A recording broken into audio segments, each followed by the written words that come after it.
সর্বোচ্চ নিরাপত্তা নিশ্চিতে এসএসএফ প্রধানমন্ত্রীর নির্দেশ, সার্বভৌমত্ব রক্ষায় প্রস্তুত থাকার আহ্বান।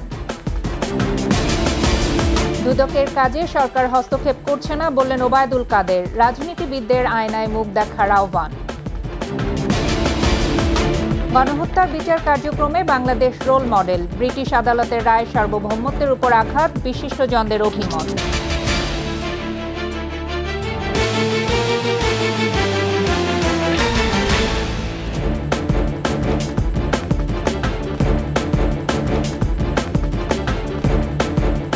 শুনছিলেন ফার্স্ট সিকিউরিটি ইসলামী ব্যাংক পিএলসি সংবাদ শিরোনাম। রাত 9টার 21 সংবাদে প্রত্যেককে আমন্ত্রণ জানাচ্ছি আমি ফারজানা আখি।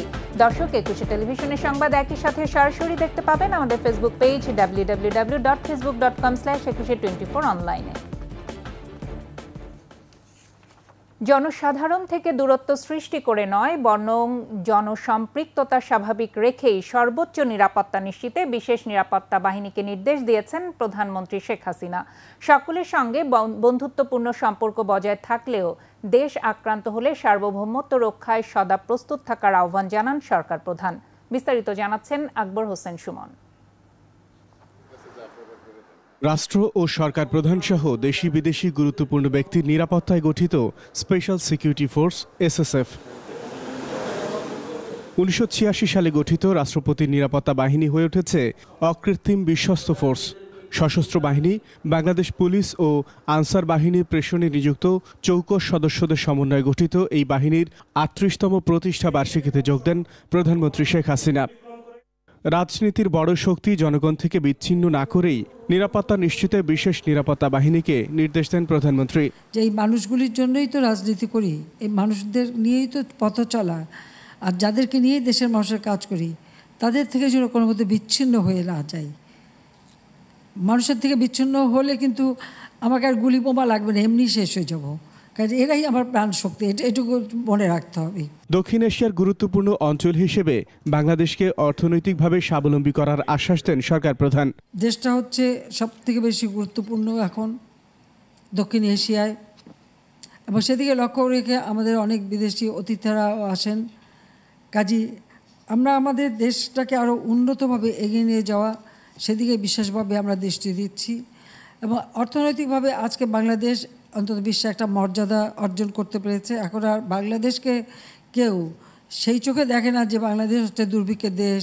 স্বাধীনতা ও সার্বভৌমত্ব রক্ষা এবং বহিঃশত্রুর আক্রমণ প্রতিহতে সদা প্রস্তুত থাকারও নির্দেশ দেন প্রধানমন্ত্রী। যে কোনোভাবে হোক বহিঃশত্রুর আক্রমণ থেকে দেশকে রক্ষা করা, নিজেদের রক্ষা করা। আমরা কারোর সাথে যুদ্ধ করতে যাব না, কিন্তু আক্রান্ত হলে যেন নিজের দেশের স্বাধীনতা সার্বভৌমত্ব রক্ষা করতে পারি, সেইভাবেই আমাদেরকে প্রস্তুতি নিতে হবে। পরিবর্তনের ধারা অব্যাহত রেখেই বাংলাদেশের অগ্রযাত্রায় সামিল হবার আহ্বান জানান বঙ্গবন্ধু কন্যা। বাংলাদেশের অর্থনীতি এগিয়ে যাচ্ছে। আকবর হোসেন সুমন, 21 টেলিভিশন, ঢাকা।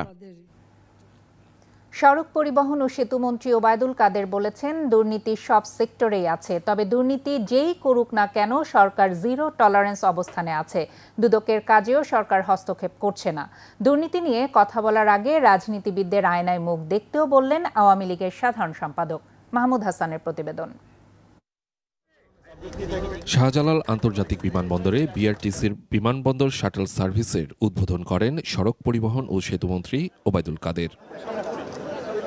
পরে সাংবাদিকদের বিভিন্ন প্রশ্নের জবাব দেন ওবায়দুল কাদের। জানান, দুর্নীতি যেই করুক সরকার জিরো টলারেন্স অবস্থানে রয়েছে। দুর্নীতি যেই করুক এখানে সরকারের জিরো টলারেন্স, প্রধানমন্ত্রী জিরো টলারেন্স। দুর্নীতি তদন্ত করার অধিকার আছে দুদকের, এবং এই স্বাধীনতা সরকার কোনো প্রকার হস্তক্ষেপ করেনি। দুর্নীতি নিয়ে শুধু সরকারি আমলাদের দিকে আঙ্গুল না তুলে রাজনীতিবিদদের আয়নায় নিজের মুখ দেখারও অনুরোধ জানান ওবায়দুল কাদের। দুর্নীতি সরকারি কর্মকর্তারা করে, পলিটিশিয়ানরা করে না, এটাও তো বলা ঠিক। কারণ আমরা যখন কথা বলি, আমি সবার কথাই বলছি, তখন আমাদের প্রথমত আয়নায় নিজের চেহারাটা দেখা, যে আমি অ্যাজ এ পলিটিশিয়ান আমি আমলাদের করাপশনের বিরুদ্ধে, তো আমার এখানেও তো করাপশন। এই সময় বিআরটিসির চেয়ারম্যান বলেন, বিআরটিসির জন্য আর কোনো বাস আমদানি করা হবে না, দেশেই তৈরি হবে বাস। মাহমুদ হাসান, 21 টেলিভিশন, ঢাকা।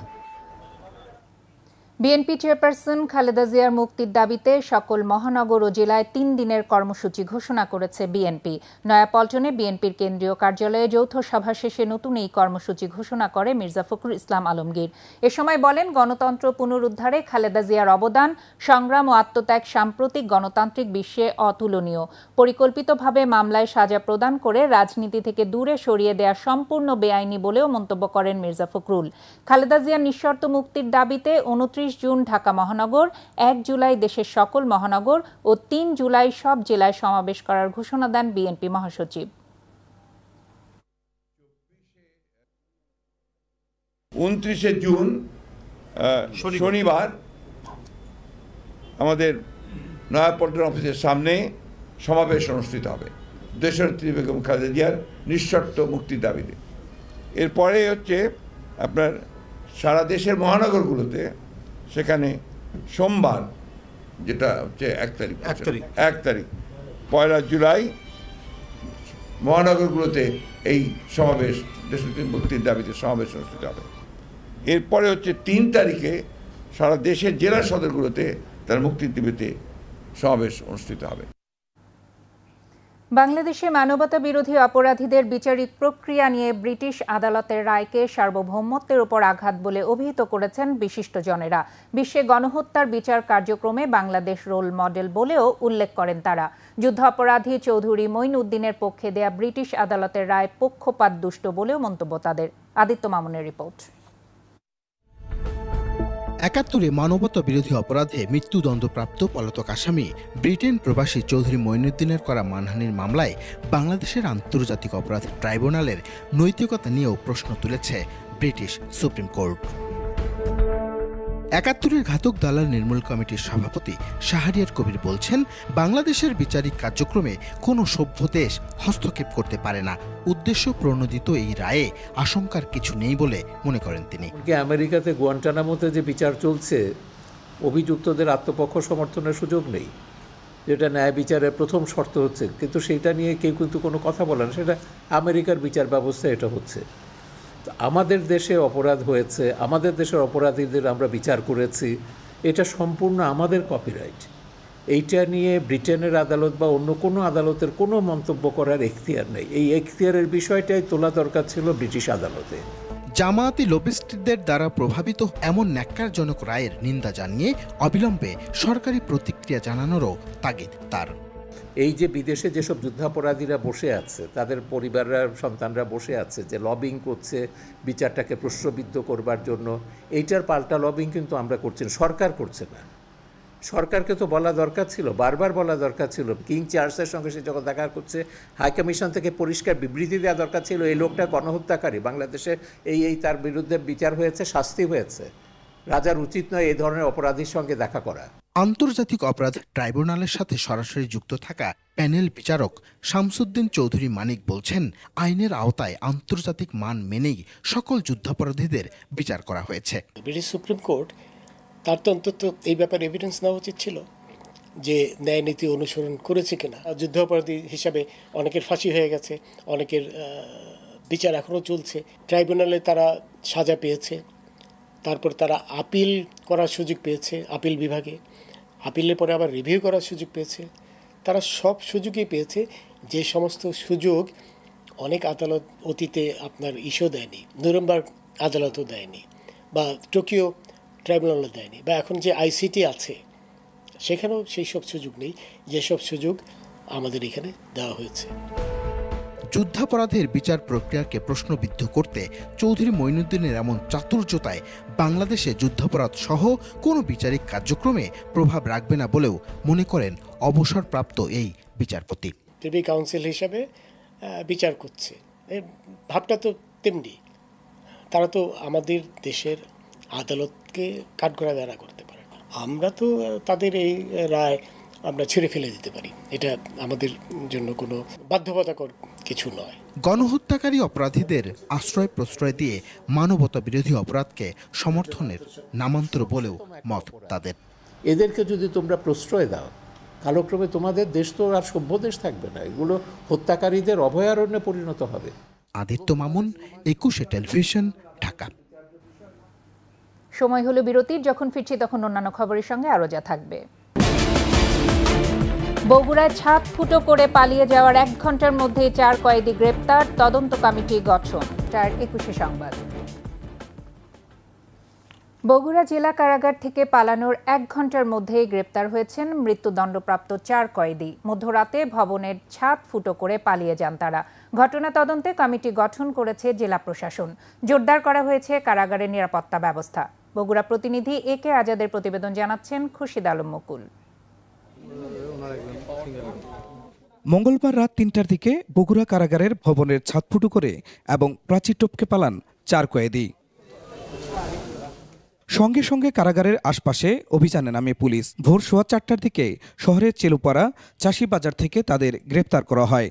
ক্ষিপ্রতা, দক্ষতা এবং দ্রুততম সময়ের মধ্যে পরিস্থিতি বিবেচনা করে তারা দ্রুততম সময় অভিযান পরিচালনা করে এবং সেখান থেকে 4 জনকে আমরা ধৃত করতে সক্ষম হই। সংবাদ সম্মেলনে জেলা পুলিশ সুপার জানান, রাতেই ভবনের ছাদ ফুটো করেন তারা।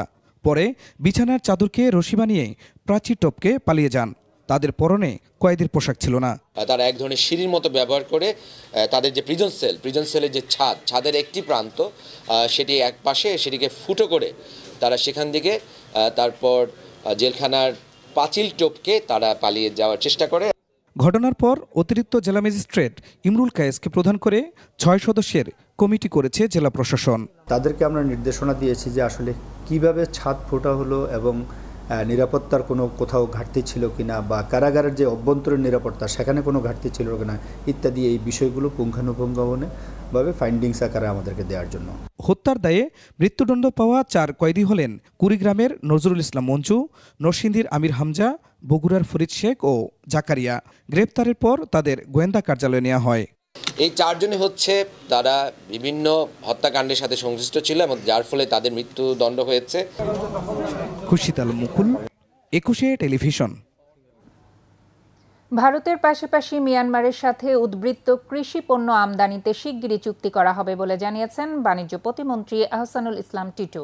সচিবালয়ে সাংবাদিকদের সাথে মত বিনিময়ের সময় প্রতিমন্ত্রী বলেন, ভারতের মতো মিয়ানমারেও অনেক কৃষি পণ্য উদ্বৃত্ত থাকে যা আমদানি করে বাংলাদেশ তার প্রয়োজন মেটাতে পারে। ফলে তাদের সাথেও চুক্তি করার বিষয়টি এখন চূড়ান্ত পর্যায়ে আছে। আরও বলেন, চালের বাজার নিয়ন্ত্রণে বস্তার উপরে ধানের জাত, উৎপাদনের সময় এবং সর্বোচ্চ খুচরা মূল্য লিখে রাখার বাধ্যবাধকতা আরোপ করা হয়েছে। এর ফলে এখন চাল নিয়ে কারসাজির আর কোনো সুযোগ নেই। ভারত এবং মিয়ানমার দুইটা চুক্তি ফাইনাল স্টেজে আছে।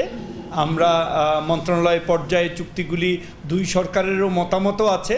আমরা একেবারে খুব অল্প সময়ের মধ্যে টিসিবির মাধ্যমে এই চুক্তি দুটো আমরা ইনশাল্লাহ করতে পারবো আর কি। শুরুতেই বাণিজ্য সংবাদ।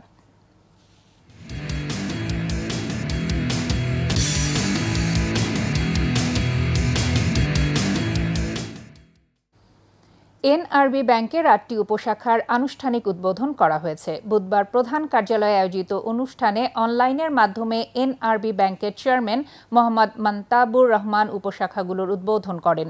উপশাখাগুলো হলো সিলেটের ফেনসুগঞ্জ, বগুড়ার সান্তাহার, ধুনট, রাজশাহীর কাশিয়াডাঙ্গা, বরিশালের বাটাজোর, নারায়ণগঞ্জের ধর্মগঞ্জ, ফেনীর ছাগলনাইয়া এবং টাঙ্গাইলের গোড়াই। উপস্থিত ছিলেন ব্যাংকের vice chairman Golam Kabir, audit কমিটির চেয়ারম্যান মোহাম্মদ মতিউর রহমান, পরিচালক মোহাম্মদ জাহেদ ইকবাল, ডাক্তার মোহাম্মদ এহসানুর রহমান, বাইজুন এন চৌধুরী ও ব্যবস্থাপনা পরিচালক ও সিইও মোহাম্মদ ওমর ফারুক খান সহ ঊর্ধ্বতন কর্মকর্তারা। পপুলার লাইফ ইন্স্যুরেন্স কোম্পানি লিমিটেডের চট্টগ্রাম অঞ্চলের বীমা দাবির চেক হস্তান্তর ও অর্ধবার্ষিক ব্যবসা ক্লোজিং সভা অনুষ্ঠিত হয়েছে। চট্টগ্রামে কোম্পানির নিজস্ব ভবন অডিটোরিয়ামে পপুলার লাইফ ইন্স্যুরেন্স কোম্পানি লিমিটেডের চট্টগ্রাম অঞ্চলের বীমা গ্রাহকের মধ্যে 4,27,00,000 টাকার বীমা দাবির চেক হস্তান্তর করা হয়। এ সময় উপস্থিত ছিলেন কোম্পানির ব্যবস্থাপনা পরিচালক ও সিইও এবং বাংলাদেশ ইন্স্যুরেন্স ফোরামের প্রেসিডেন্ট BM ইউসুফ আলী, অতিরিক্ত ব্যবস্থাপনা পরিচালক BM শওকত আলী, ঊর্ধ্বতন উপব্যবস্থাপনা পরিচালক সৈয়দ মোতাহার হোসেন ও মোহাম্মদ হাবিবুর রহমান। কোম্পানির ঊর্ধ্বতন মহাব্যবস্থাপক শামসুজ্জামান সেলিমের সভাপতিত্বে আরও উপস্থিত ছিলেন